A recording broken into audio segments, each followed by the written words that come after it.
Hello, lovelies. Merry Christmas. So, I wanted to give you an update on my date yesterday and talk a little bit about dating and alcohol. So, in a nutshell, the date was very bad, and the guy got really drunk and ultimately ended up, instead of coming to my place and watch a movie, he wanted to party, started asking me, telling me he wanted to do cocaine, and then being super critical of me and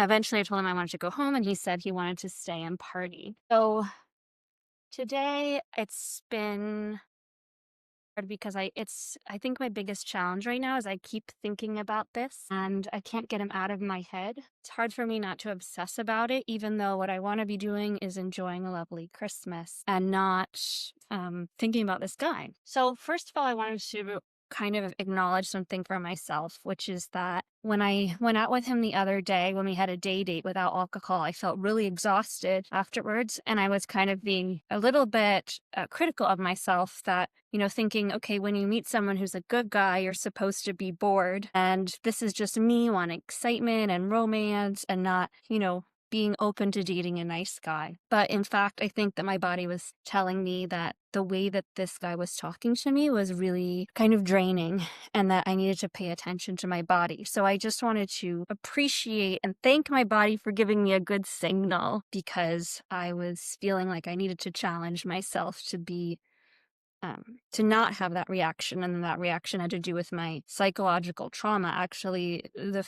sensation I was having in my body was completely right. However, I don't know if I would have validated that unless I had gone on a second date. And so I'm glad that I did. I'm glad that I gave myself a chance to get to know him better. But the other thing I want to talk about is friendship, because my friends showed up for me in different ways that were really powerful. So first of all, when we went on the date, he came over and I was cooking. And the first thing that was a bit odd is that he said don't make pasta for me because I'm not hungry. So he said, I want to bring over alcohol. It's weird to say, like, I want to bring alcohol as opposed to bring wine or something. So I said, okay. So he came, he didn't want to eat, he just wanted to drink. And so then at a certain point he said, do you have more alcohol? And I said, no, I had already got this pasta and I was sauteing potatoes and leeks and making spaghetti. And I said, no, I didn't bring alcohol, I made dinner. But he didn't want to eat dinner because he wasn't hungry for some reason. And so then which was weird because I'd asked him earlier what time he liked to eat dinner and if there was anything he was allergic to. So we decided to go down. We kind of sat for a while and then we decided to go down to the Advent, and he was just really intent on getting more to drink. I know that he struggles with anxiety, so I felt, okay, maybe he's just feeling anxious. But at that point I was starting to get a little bit concerned. And so we went down and he wanted to stop at the first place instead of go to the main square because he thought it was going to be cheaper. And he started getting really philosophical and starting giving me direction, like I should tell him to get his shit together, or I should give him advice, and like telling me how I should be giving him advice about his life. Like I should be his life coach and I wasn't doing it correctly and I was too sweet. And he was kind of talking and talking. And so I kind of was like trying to be nice and funny and, saying things like, yeah, get your shit together. And then he started being very critical of my cooking and saying I didn't know how to cook, kind of like a joke. And I felt a little bit bad about that. I mean, I know other people have really loved my cooking and I thought, okay. And he's like, well, you don't know how to cook, haha. Then we kept going. And at that point, I was starting to feel really disconnected. So I was kind of trying to bring him back to me and feel like, okay, hey, let's connect. So I want to be with who you are and not this, person who's kind of getting very, I don't know, critical and philosophical. And so, and he was like, what's wrong with me? And I was like, well, I think maybe if you're more fit. And he's like, oh, I tried CrossFit. I was so fit and that didn't work, for the anxiety. And so then we went to the square and he just kept on drinking more and more. And at one point he asked me if I had cash. And I just said no, like you can use a credit card. And then he started saying that he wanted to find cocaine. So at this point, one of my best friends texted me and asked me how the date was going. And I texted her and I said, hey, he's drinking a lot. And my friend said, get out of there as soon as you can. And this is just the power of other people, because I don't know if I would have ended up leaving as early as I did. I didn't leave at that point if my friend hadn't been so clear, coming from the outside with so much love. And just for any woman dating, and men too, whoever, if you're listening to this and you're dating, before you start dating anyone, you need a best friend. You need a circle of friends, because it's not good to do this alone. You need that outside perspective and accountability and people who love you, pulling you towards your true self and what you need and what you want and your safety. So anyway, he got more to drink. This is his second beer at this point. We're in this square. It's nice, but I started to feel like him pulling more and more away from me, which is often something that happens with people who are alcoholic. Let me see how my breakfast is coming. And so I was feeling like, okay, I don't know about this. So at this point, he started looking at his phone, and I could tell he was checking the WhatsApp group of digital nomads to see if anything was going on. And then he starts talking about this guy who's kind of, I don't know, he's just this guy who like smokes and just hangs out and doesn't really do much, but he's kind of a center point of the digital nomad group. Oh, also, at this point, he told me that at the last digital nomad meetup, he had gotten really drunk and loud and broke some stuff. And so he was so glad they let him back in. You could tell he felt bad about it. So I was starting to get some signs that he had a drinking problem. So we go to this, he starts walking me over to this event.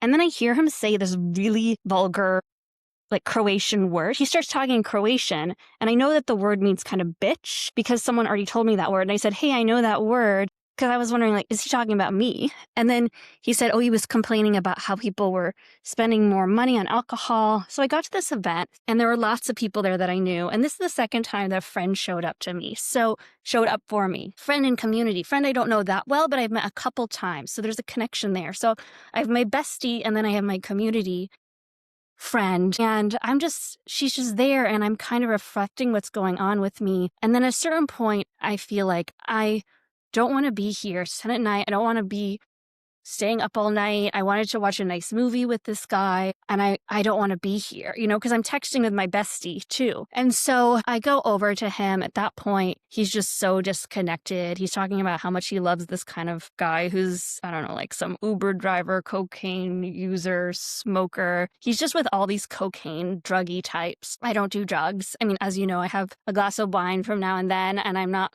like saying that's good or bad, but I'm just being transparent about kind of where I am with these substances. So anyway, I go back to my friend and I say, I think I'm going to leave.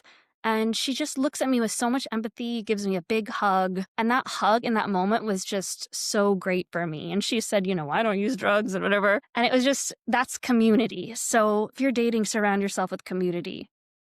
And then the next thing that happened is I was walking up the stairs back to my house. It was around 11. I felt really good about my choice to go home. And I also felt good I also was sending a lot of love to my younger self, because when I was younger, I cared so much about what people thought of me that I would have forgiven a lot of behavior that wasn't unkind to me, because I just thought, wow, for someone to like me is the most amazing thing ever. And now I love myself, and I have friends who love me. So what I'm looking for in a partner is not validation that I'm lovable anymore. It's part of it, because I think that, and actually it's very helpful to want someone to love you, because if someone's interested in dating you that you think is of quality, then maybe you need to change some things about yourself. That's not, at this stage, I don't need that validation so badly that I'm willing to just date anyone.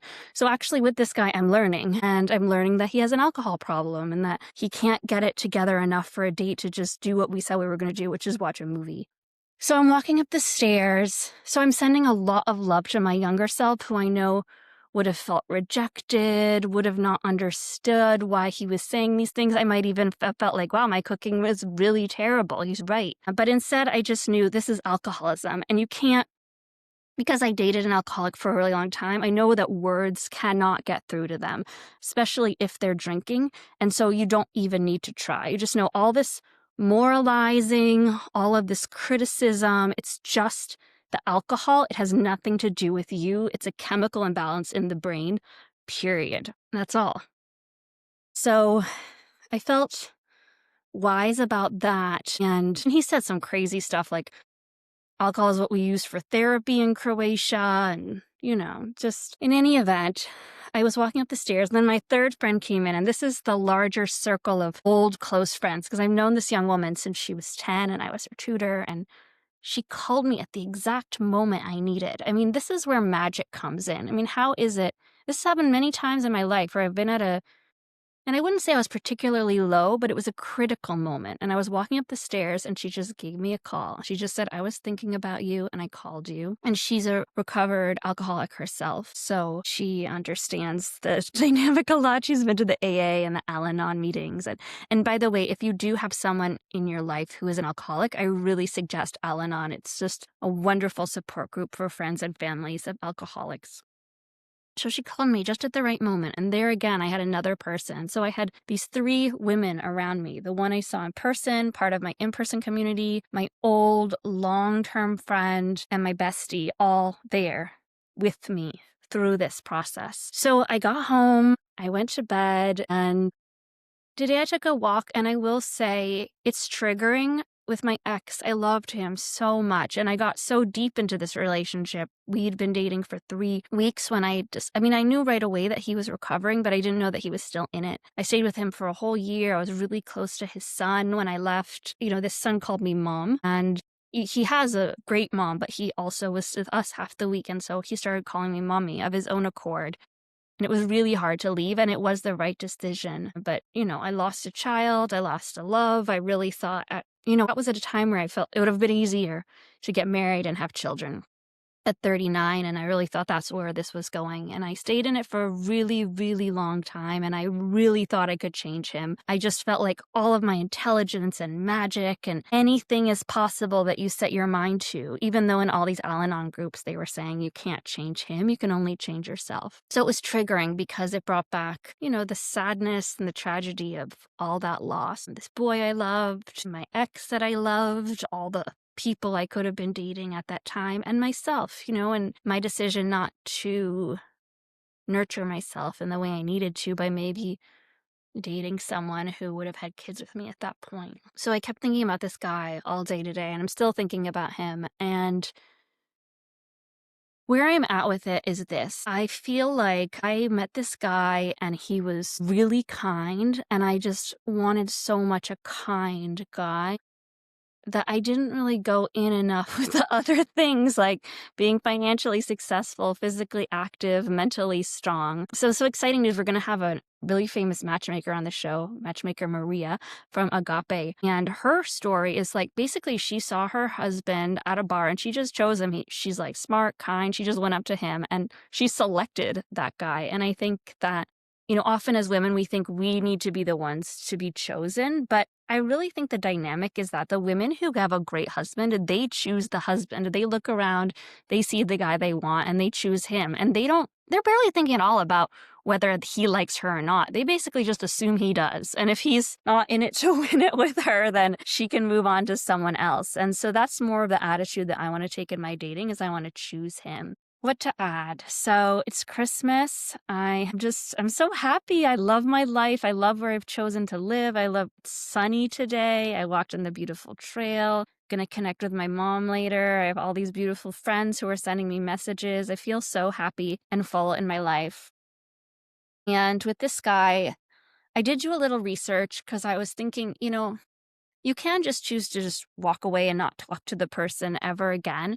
And I have a feeling he's not going to reach out to me, maybe in a week or so, because he's probably pretty embarrassed by his behavior. Also that he told me he stole a bunch of shit. But I think that at a certain point, either I will reach out to him or I will respond when he reaches out to me. And I did a little more research now on Al-Anon and other frameworks for helping people who are alcoholic, which basically all say you can't help an alcoholic. But I know at times in my life, when I built my first tech startup, I was drinking way too much. And I really wish someone had called me out and just said, hey, I think you should stay off the drinking. My ex-best friend had a big problem with alcohol, and I wish that I had said something to her earlier. She even asked me to at one point, and I didn't say anything. So I think there is value in saying something. There are just so many people who struggle with addiction. when you go to AA and Al-Anon, you're just shocked that so many people in the world are just kind of covering that up and you don't know how it's destroying their lives. So essentially what they say in Al-Anon is like, you can't change the person, but you can say, and also actions are a lot louder than words. So just my decision not to date him is a lot stronger than almost anything I can do. And so what I'm going to say, so I use ChatGPT again to kind of use Al-Anon and AA frameworks and they also have this other framework called Craft, which apparently is helpful. But I've only been on a date with this guy 2 times. So, but I want to be a person of compassion. I want to make the world a better place. So I guess the text that Al-Anon and AA came up with for me is just, I think the thing that I liked was basically being very, very straightforward about what was literally happening instead of saying like, you're an alcoholic, you should change. So I think that this was the best one. I liked this one that they came up with in ChatGPT. There were a lot of different versions. So essentially it was, hey, I liked you, so I'm going to be honest. On our second date, your drinking escalated, you got critical, and you ditched our plan to keep partying. That doesn't work for me, so I'm not continuing this. And then this is the phrase I like. If alcohol is getting in the way of the life you want, here's a resource you can ignore or use. And then I'm just going to send him a link to the AA group in his area because there's AA groups all over the world. I think actually I kind of liked when they said, on our second date, you kept ordering more alcohol, got increasingly critical and rude, and then chose to keep partying instead of following through on our plan. Because that's very literally what happened as opposed to you are this, you did that. Okay, so if you're struggling with alcohol addiction and you think it's getting in the way of your life, I think AA is a wonderful place to start. What they say is the first meeting night might not be the best fit for you, so don't give up. So I would try, there's also online meetings. If you just go to AA, you can easily find a meeting that's happening online or in person. And then if you have someone in your life who's struggling with addiction, or if that's part of your childhood, Al-Anon is such a great resource. For me, what was most helpful is listening to other stories. Like, for example, listening to other women who were dating alcoholics and feeling like, whoa, I really don't want to be that person. That really helped me get out. And then there's just so much support if you choose to take it. And then ultimately, when I did leave my ex, that's when he went into rehab. So for all of the prayer and support and nudging and helping him get sober, it was leaving that really that is what spoke to him the strongest in terms of his recovery. I'm not in touch with him anymore, so I don't really know what's happening. Dating and alcohol, it really is an issue. You think about all the available, attractive, single men out there, and then the percentage that are addicts and alcoholics, and it really leaves not the biggest amount of people left to date. So you have to be careful about it. It can be really well hidden. Gosh, even if you just scrape the tip of the iceberg of doing research on alcohol, it's so bad for your brain. People, what I found is when I was dating an alcoholic, and I see this in my friend too, is like you're trying to constantly rationalize and understand their behavior, but there just is no rationalizing. The behavior when people are on alcohol is insane. And so the more you try to understand it and rationalize it and help them, the more you're just going to drive yourself crazy. So the only thing to do is like, focus on yourself, love yourself, let them experience natural consequences. And if you want, you can be super clear about this is happening because you drank alcohol. Not, no ambiguity. Like you can maybe say one thing. It's very hard to get across, but there are tons of resources available to you. If this is something that is an issue for you, go to an Al-Anon meeting, go to an AA meeting. Really easy place to start. You'll find tons of support there. It's free. They're everywhere in the world. They're online. Just make it happen. And for me, I am going to just go back to my plan of getting really clear on what I want in an ideal life partner. I think that maybe I wasn't as clear as I could be before. People are always telling me you're too picky. Maybe I just need to be more selective about the right things. Have a Merry Christmas, everyone. May your hearts be full of love and joy and happiness, courage and peace, and may you be surrounded by wonderful friends and community like me. I'm so grateful.